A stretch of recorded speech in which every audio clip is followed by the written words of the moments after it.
যুবক রুটি বানাচ্ছে, যে সালাম দিলেন আসসালামু আলাইকুম। বাবা, শীতের রাতে বিপদে পড়েছে, যাওয়ার জায়গা নেই।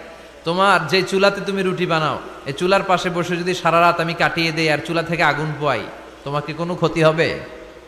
যুবক বলেন, না না, কোনো ক্ষতি হবে না। আহলান ওয়া সাহলান, এ আমার হাবান বিক, খোশ আমদেদ, এটা তো খুশ নসিব আমার। আপনি আগুন পোহালে আমার সমস্যা কি, আসেন। ইমাম আহমদ ইবনে হাম্বল যুবককে শুকরিয়া জানিয়ে আল্লাহর শুকরিয়া করে চুলার পাশে বসে আবার হাদিস পড়তে লাগলেন। কিন্তু তিনি লক্ষ্য করলেন যে যুবকটা একটু পর পর আওয়াজ করে পড়ে আস্তাগফিরুল্লাহ। কি পড়ে? আটা দিয়ে রুটি বানায়, পড়ে আস্তাগফিরুল্লাহ। রুটির খামির বানায়, পড়ে আস্তাগফিরুল্লাহ। খামিরগুলো দলা বেঁধে গোল গোল করে সাজিয়ে রাখে, আর কি পড়ে? বেলুন দিয়ে এগুলোর বলে চুলার ভিতরে ঢুকায় দেয়, আর কি পড়ে? কেউ রুটি কিনতে আসলে তার হাতে রুটি তুলে দেয়, আর কি পড়ে? টাকা দিলে টাকা নিয়ে ক্যাশ বক্সে রেখে দিয়ে কি পড়ে? শুধু পড়ছে আস্তাগফিরুল্লাহ আস্তাগফিরুল্লাহ।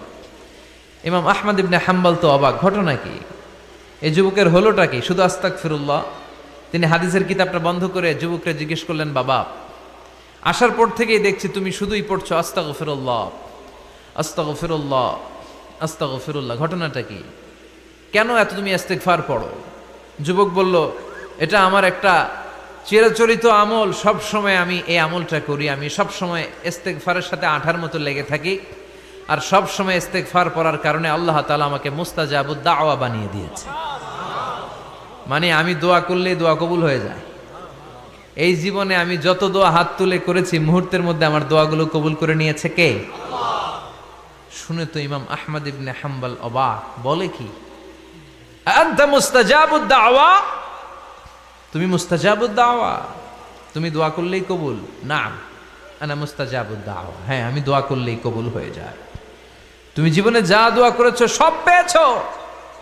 হ্যাঁ, আমি জীবনে যা দোয়া করেছি আমি সব পেয়েছি, সব দোয়া কবুল হয়েছে আমার জীবনে, শুধু একটা দোয়া ছাড়া। ইমাম আহমদ ইবনে হাম্বলের কৌতূহল আরো বেড়ে গেল। সব দোয়া তোমার কবুল হয়েছে, একটা দোয়া কবুল হয় নাই, সেটা আবার? যুবক বলতে আরম্ভ করলো, আমার যে দোয়াটা কবুল হয় নাই সেটা হচ্ছে আমি আল্লাহর কাছে অনেকবার দোয়া করেছি, আল্লাহ শুনেছি এই জামানার সবচেয়ে বড় মুহাদ্দিস, তার নাম নাকি ইমাম আহমদ ইবনে হাম্বল। আল্লাহ তোমার কাছে আমার আকুতি, তোমার কাছে আমার মিনতি, আমি যেন এত বড় মুহাদ্দিসের হাতে হাত রেখে মুসাফা করতে পারি আর তার কপালে একটা চুমু দিতে পারি। আমার এই দোয়াটা আজও কবুল হয় নাই। আজও আল্লাহ তাআলা এই দোয়াটা কেন যে কবুল করে না আমি জানি না। একথা শুনে ইমাম আহমদ ইবনে হাম্বল আবেগপ্রবণ হয়ে গেলেন, আর নিজেকে ধরে রাখতে পারলেন না, চোখের পানি ছেড়ে দিলেন আর বললেন, ইয়া শাব, হে যুবক, আহমদ ইবনে হাম্বলের সাথে দেখা করার জন্য তোমার আহমদ ইবনে হাম্বলের দরবারে যাওয়ার দরকার নাই, তোমার এই দোয়াটাও আল্লাহ কবুল করে নিয়েছে। আহমদ ইবনে হাম্বল দেখা দেওয়ার জন্য তোমার দরবারে ছুটে এসেছে। আনা আহমদ ইবনে হাম্বল মুহাদ্দিসুদ দাহর, আমি হচ্ছে আহমদ ইবনে হাম্বল। যুবক নিজেকে ধরে রাখতে পারে না, চোখের পানি ছেড়ে দিয়ে ওই যুগের সব চাইতে বড় মুহাদ্দিসকে জড়িয়ে ধরে হাতের মধ্যে হাত রেখে মুসাফা করে আহমদ ইবনে হাম্বলের কপালে চুমুকে দেয়, আর আহমদ ইবনে হাম্বলের কাছে দোয়া চেয়ে বল